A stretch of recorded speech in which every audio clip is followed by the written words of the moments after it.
My name is John and my beloved wife's name is Grace, and we're both 34 years old.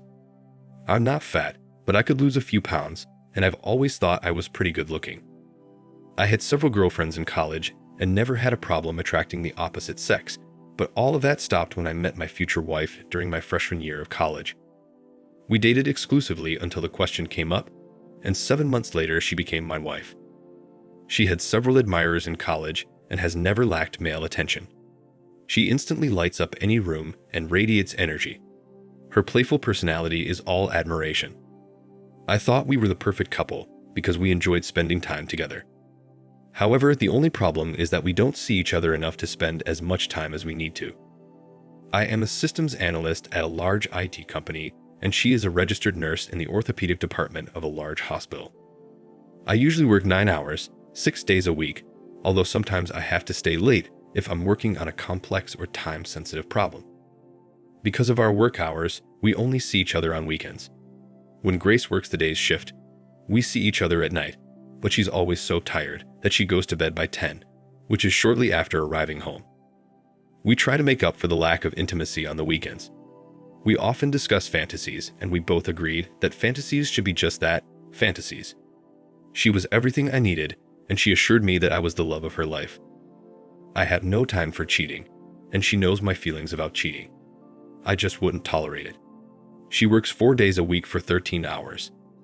Monday through Thursday, alternating shifts every 4 weeks. Shifts are usually 7 to 8, day or night. There is also a shift change period, which, since she started working in orthopedics, takes about an hour. So on her way home, she usually comes in around 9:30 in the morning and evening. For the last 2 years, I've been asking her to get a permanent job, but she loves what she does and didn't want to change jobs. So we just put up with her unsociable hours. When we first got married, we both had student loans and agreed that we should pay them off before starting a family. When the loans were paid off, we decided to put off having children until we were comfortably settled in a nice house and neighborhood. 3 years ago, we reached that goal and concluded that it was time for her to get pregnant. Except she didn't. Today was Monday, and I left work early, thinking I had the flu.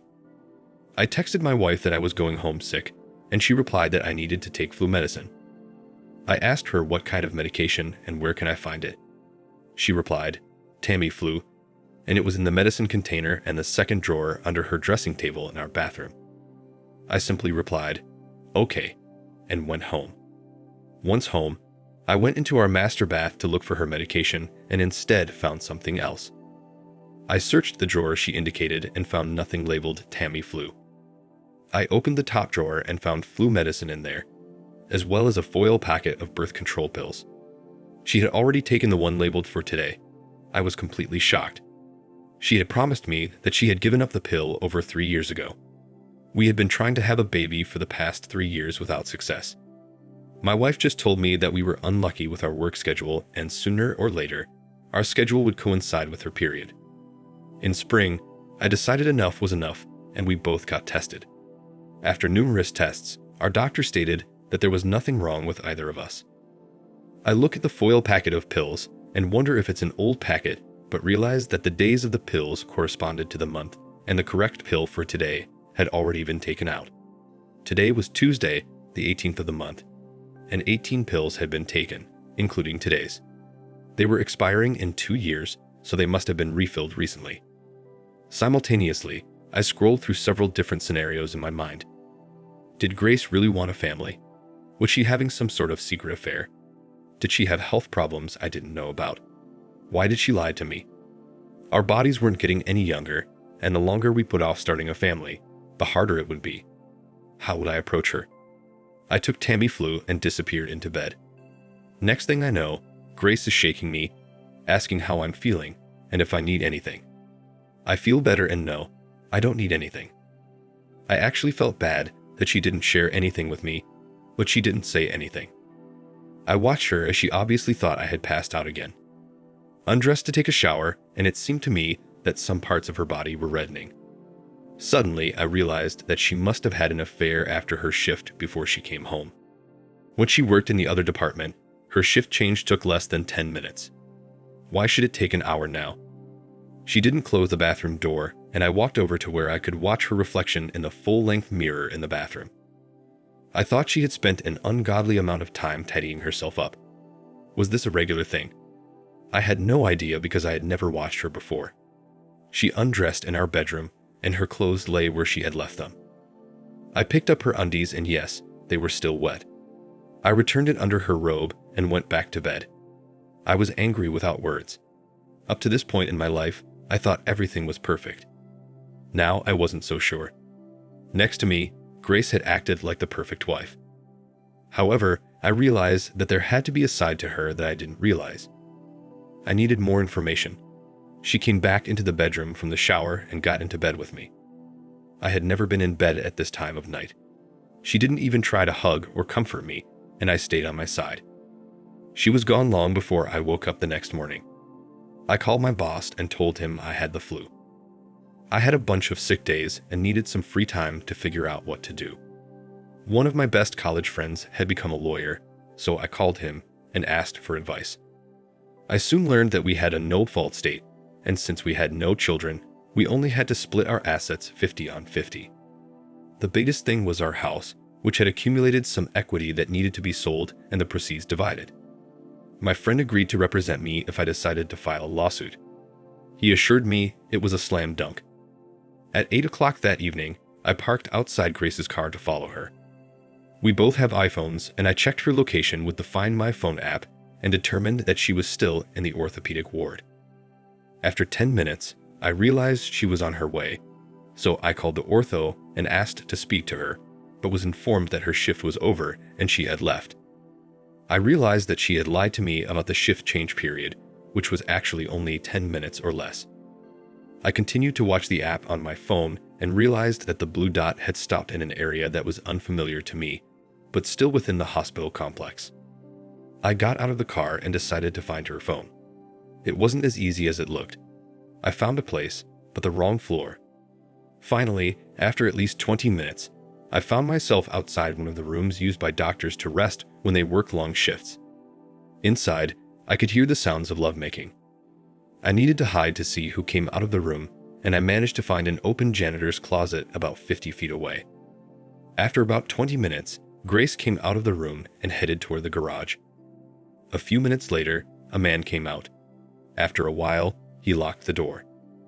I walked up to him and asked for directions, which he graciously provided. He was a few inches taller than me and looked like a Greek god. I looked at his name tag and recognized his name, Dr. William. I needed a plan. I called my supervisor at home and explained that yes, I had the flu, but there was an urgent personal family issue, and I needed some personal time to deal with it. He understood this as he had been involved in a terrible divorce himself a year ago.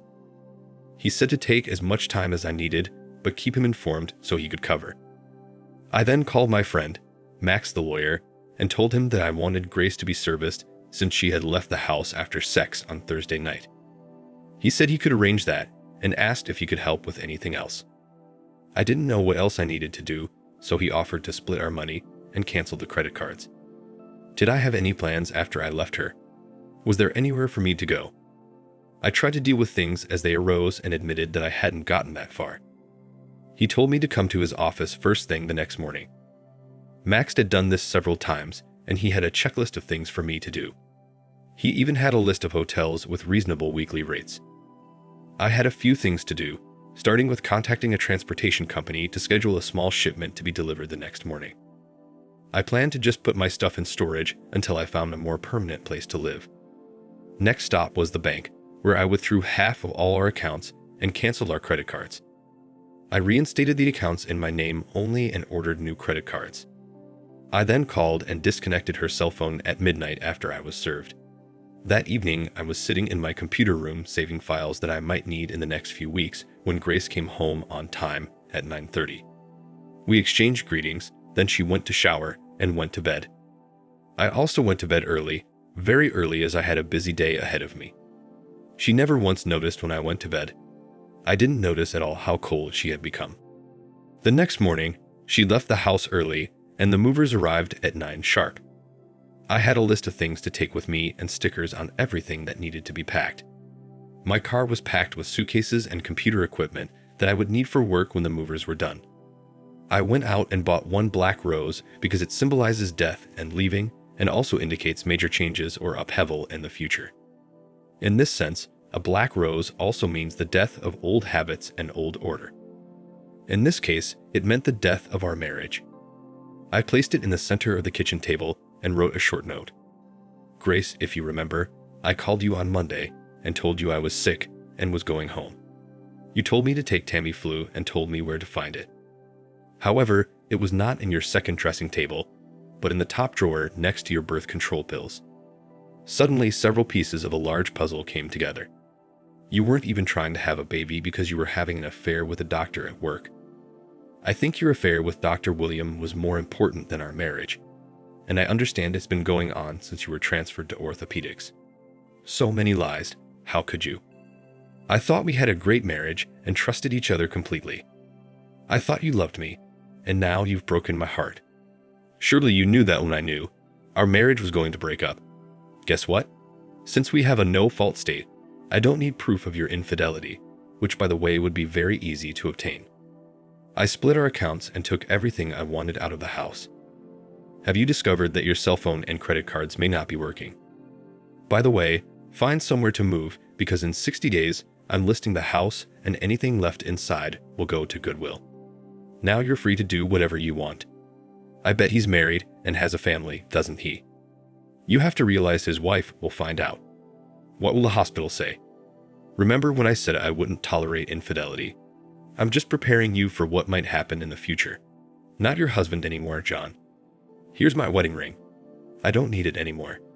So I left the paper with the ring on the table and left the house. I checked into one of the hotels with a weekly rate and waited. Grace was served by a deputy sheriff who worked for Frank in his spare time. His specialty was service. Apparently, she had a tantrum and passed out. The doctor had to come out of his room in his underwear to render aid to her. But an hour later, she called, angry and wanting to know why I had sued her for divorce. I asked her why she even asked such a stupid question. I told her that she had been cheating on me since she went to the orthopedist, which was over 2 years ago. She asked when I found out about her affair, and I told her last Monday when I was looking for Tamiflu. I found her birth control pills. I heard her sigh on the phone. After that, it was easy to figure it all out. I disconnected the phone call. Apparently, she hadn't read my letter. I didn't get much sleep, but I decided to go to work the next day. I found a mountain of work that had piled up. I had nowhere to go or no one to go home to, so I started working 16 hours a day, 7 days a week. Max and I talked often, and one day I asked him if the doctor was married, and if so, was there any way to let his wife know? He would consider it. Grace was fighting the divorce. I hadn't seen her or heard from her, but her attorney was in contact with Max. The hearing date was approaching, and I found myself in the same room with her, though she wasn't looking at me. I was wearing a suit with a black rose in the lapel. The judge was unfriendly and didn't like divorce cases. Grace wanted us to go to counseling, and Max asked what was the point since she had been having an affair for a while. I'd bluntly told the judge that I would not attend any court-ordered counseling. I didn't care if he put me in jail. As far as I was concerned, my wife was a lying, cheating, deceitful girl, and I didn't even want to be in the same room with her. I told him that in his opinion, I had done nothing wrong and that it was Grace who broke our wedding vows that led to the divorce. Sent her to counseling as she was the one who needed it. I was quickly found guilty of contempt of court and fined. I didn't really care. I was furious and Max had to get me out of court before he could say anything that would send me to jail. He reminded me that it was only a hearing. I asked Max to find out if Grace was avoiding the doctor. I wanted to do some serious damage. Max hired a detective who set up a video camera in the doctor's break room and filmed them after hours. She was also caught trashing me on audio tape. The sex would make an X-rated movie look G-rated. There was almost no kissing or touching. They were just duck buddies. I asked Max if the hospital could be held accountable now that we had video evidence. He didn't think we could use the video in court, but certainly the video, if leaked from an anonymous source, would give the hospital a bad name and attract unwanted publicity. He advised me to wait until the divorce was finalized and then send a video to the hospital administrators, the doctor's wife, our friends, and family. He gave good advice. If she was fired before the divorce was finalized, I would have to pay alimony. I, of course, did not want to do that. Finally, the day of the divorce came, and the judge ruled in favor of divorce without consultation. He said too much bad blood had already been spilled, and he felt our marriage was beyond repair. So the divorce was granted. The next day, the video leaked from an anonymous source completely unrelated to me. Shit quickly hit the fan. Grace called me and asked me why I did all this. I told her that there was no proof that I had leaked the video. However, I wanted to thank whoever had done it. I also reminded her that I would not tolerate being cuckolded, and she did it to my face and even continued after I filed for divorce. She had dissolved 2 marriages. I said it could be worse, and she said it could be worse. It got worse the next day when our family and friends reacted to the video. Everyone took my side, and no one had nice words for her. Everyone thought we had such a perfect marriage. That was 3 years ago, and I haven't seen Grace or heard from her since. She's been shifty and badly burned out. I married a second time to a wonderful woman, and we have a 1-year-old daughter. My new wife wants a big family and plans to be a stay-at-home mom. That's what I've always wanted. If you are wondering what happened to Grace and William, they had a hard life. Grace tried for almost a year to talk to me. I'm not sure why she tried. I didn't give her a chance to reconcile. Both William and Grace were unceremoniously fired. William's wife filed for divorce. Grace could have handled it, but then I sent out the video to our friends and family. It was the final blow to her, so she started thinking about leaving to start over. If she hadn't tried to contest the divorce, she might not have lost her job. Grace didn't want a divorce, so she sought counseling, but I got very angry and she lost the case in court. Her second mistake was that she continued to date William and have sex with him. I did a very smart thing by waiting until our divorce was finalized before sending out the video. If I had sent out the video before our divorce and she was fired, I would have had to pay alimony. Eventually, Grace, feeling completely ashamed and humiliated, she moved to Oklahoma City and found work as a nurse in a doctor's office. She may be trying to get her life together, and I hope she has learned her lesson. Thank you for watching. Like, comment, and subscribe if you enjoyed the video. Until next time, I'll see you again. Take care.